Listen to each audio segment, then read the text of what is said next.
All right, so this is a little bit different format for me, but I find that when I'm trying to post Instagram stories and reels, I talk too much. I talk way too much. And so I'm trying to find a medium where I can talk a little bit more and explain a little bit more about my process without it being like burdensome on the platform that I'm trying to use. So hence the YouTube channel. I have not posted in here in a long, long time, and everything has changed. It was, previously about like homesteading and stuff like that. And it still is. We still do that. As you can see, my dairy milking claw over here with my like pottery supplies and my wheel right there. But things change, life goes in different directions. So here I am just talking about my pottery now. I wanted to share a little bit about how I put a mug together, how I put a piece together, because I feel like that's something that's really integral to my work, but is very easily lost in the short content format. So I'm going to talk a little bit through that. I'm going to talk a little bit about some of the decisions I've made and why I've made them as far as how I design my pots and where I'd like to go with them. And so, yeah, the first one I want to talk to you about, this is not my piece, but I absolutely love this piece. I bought this one about 6 or 7 years ago, and I liked it so much. So I bought this piece in a time when I could not do pottery. I didn't have the means to do it. We didn't have the space. I didn't have a kiln. And I had no mentorship. I had no help with what I was doing. And so I really felt lost. So when I bought this piece, it was one that really reminded me of how much I enjoyed doing pottery. I took some pottery courses when I was in college, really loved it, like literally thought about transitioning my major from nursing to ceramics, but I had a ceramics teacher that was like, no, you shouldn't do that. You should go and be a nurse and use the stable paycheck to fuel your art. If you eventually want to do that, you'll come back to pottery always. So I said, okay, I guess that's fine. And I went ahead with nursing. But yeah, this mug comes back to a time when I didn't have the ability to make mugs. And it was kind of sad. I didn't like that. I didn't like the fact that I couldn't have my hands in clay all the time. So I posted about this mug last fall on my Instagram. And I posted just talking about the loss of the herd share. We shut down our raw milk business. That was tough. But knowing that I was going to have a lot more time, and I pulled this mug out, I used it like every day. I looked at this mug and I said, you know what, I think now is the time to turn and look towards something like this to put my efforts into. And so this mug inspired this mug right here. And you can see I was trying to do kind of a recreation with this. It didn't turn out quite like I wanted it to, because as you can see, there's a huge size discrepancy. This one was about as big as this one when I had thrown it, but between the shrinkage and all the stuff that goes on with pottery, it just lost some height and stuff. But that's okay, because I'm really happy with how it turned out. They're otherwise, pretty similar. And so this is kind of the culmination of a goal and a dream that I've been carrying for a really long time. And then in addition to that, I wanted to talk through a little bit of the way I decorate my pots, because it's not arbitrary. It's absolutely not arbitrary, and it all has meaning. And without getting too artsy fartsy on you, I'm going to go ahead and talk about some of the stuff that went into how I glazed this pot. So I was born in Ventura County, California. The ocean is visible from the room where I was delivered. And my whole life has been very connected to the beach, happy times at the beach, family reunions at the beach, just awesome, awesome times and memories that I hope to be able to recreate for my own kids. And so just a very meaningful place to me where a lot of wonderful things have happened. When I went to put this mug together, I was looking at glazes, looking at designs and stuff I wanted to do. And it's almost like a tattoo. Like, I can't undo this mug. It's going to be memorialized like this for, however long it stays intact. And so I wanted it to have some meaning. I chose this glaze on the bottom. It's called sea salt.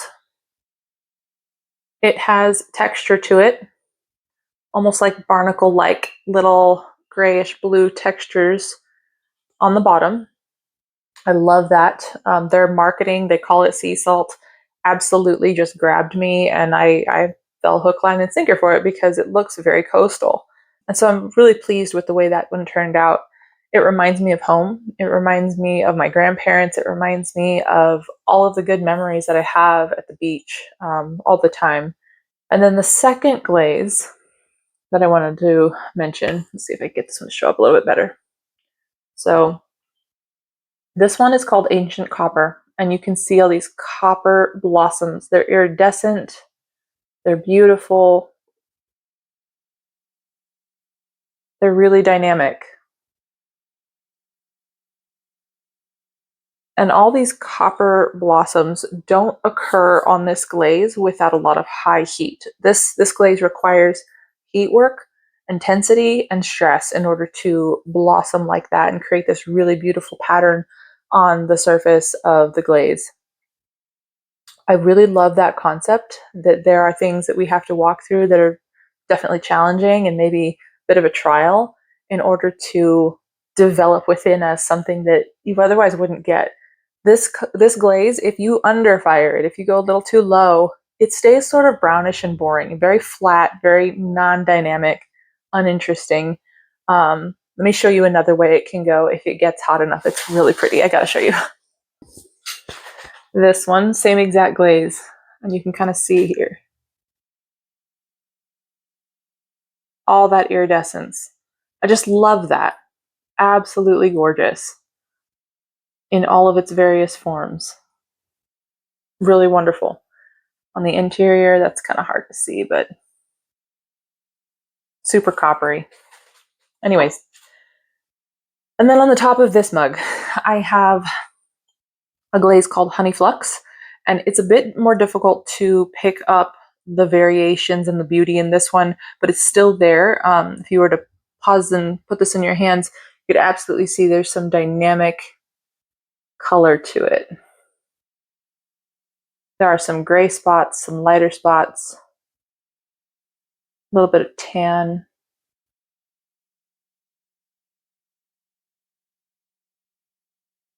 The handle, there's a little bit of tan right there. That's the honey of the Honey Flux. Yeah, so that glaze I chose because it is one of the glazes that by itself, it's very stable. It's also the same thing that I've used for my cow and chicken mugs, very stable.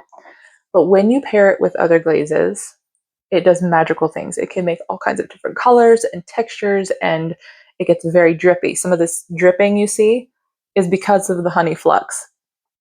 And so I think when I look at this pot from like an artist's perspective, I'm seeing not just a mug here, not just a pretty piece of functional pottery.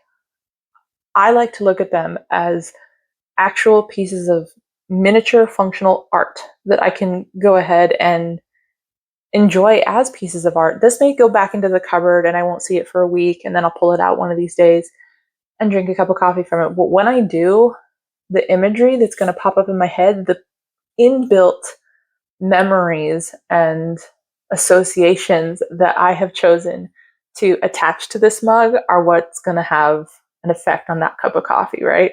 So I've got my past, the beach, all the wonderful things that came along with that, all this ancient copper, which would not be the way it is if not for the trials and tribulations that it had to go through in the kiln.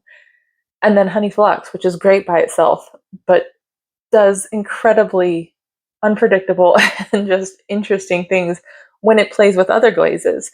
All these runs, all these interactions we've got on here, they're not possible without the dynamic fluidity of the Honey Flux. And so this is a mug about growth. I feel like this mug really speaks to growth, to where we've been and where we're going and how we got there in the middle. It's not always easy.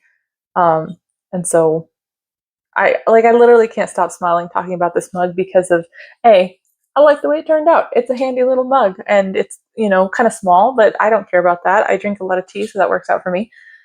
But it's also got these almost like tattoos of our human experience on it, if we choose to believe and care that a mug can be kind of imbued with these characteristics. And I absolutely do think that.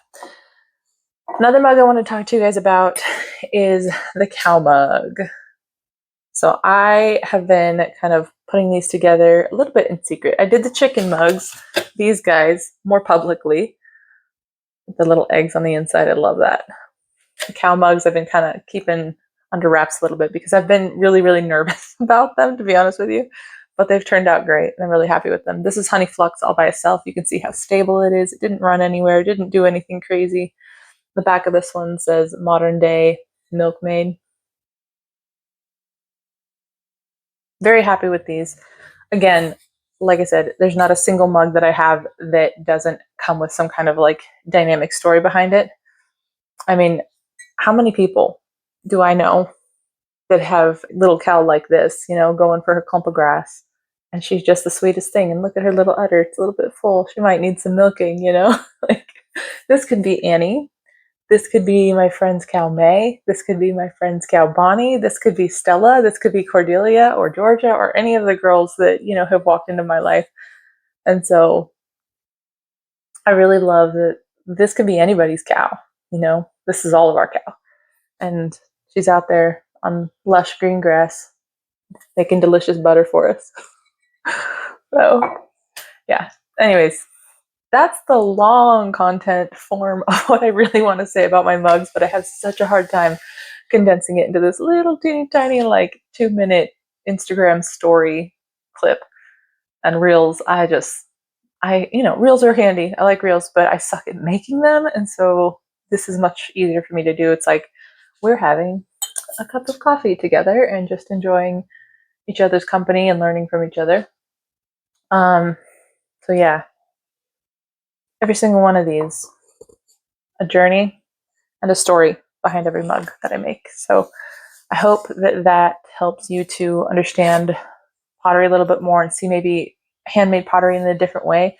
Every single time you see handmade pottery, that artist had to make really intentional decisions to either improve a pot or decrease it somehow. And even the decreases are something that maybe we made those choices intentionally, maybe not. I actually pulled this one out to show an example. I don't know if it's going to show up very well. This one's got a crack right there. And so that was not intentional, obviously. But what's cool about cracks and little blips like that is that these are the ones that end up in my cupboard. Everything else I can send out into the world that's like, you know, really going to do well. But these are the ones that are going to end up in my cupboard, and they're going to have a little bit more character. And I will continue to learn from them as much as I possibly can. So that is how I make my pottery mean something in a nutshell. I hope it's not too artsy fartsy for you. I think oftentimes, you know, the craft versus art thing, is it craft? Is it art? Is it, what is it? You know, it's both. And neither one is greater than the other. I try very hard to make sure that my mugs are meaningful and have impact more so than they're just pretty. Not that there's anything wrong with that. I think that's perfectly fine too. But for myself, I know it's like when I get a tattoo, I don't want it to just be kind of nothing. Like, it's just for fun. Like, I have those tattoos. That's fine too. But I prefer something that if it's going to be so out in the open and so used every day, that maybe it has a connotation with it that's really positive, because we live in a world with a lot of negativity and it's very easy to get down and out. But maybe if you can pick up this mug and have a cup of tea, it reminds you of your trip to the beach and all the trials and tribulations that you've gone through to get to where you're at now, and all of the people that you've met, that you've jived with, and things like have just gone crazy with them that you never expected. You've made friends in areas where you would have just not even expected it at all. I hope that maybe a mug like this, can uplift you and bring people some peace and some joy in their day-to-day life. So, yeah. All right. Well, thank you for watching.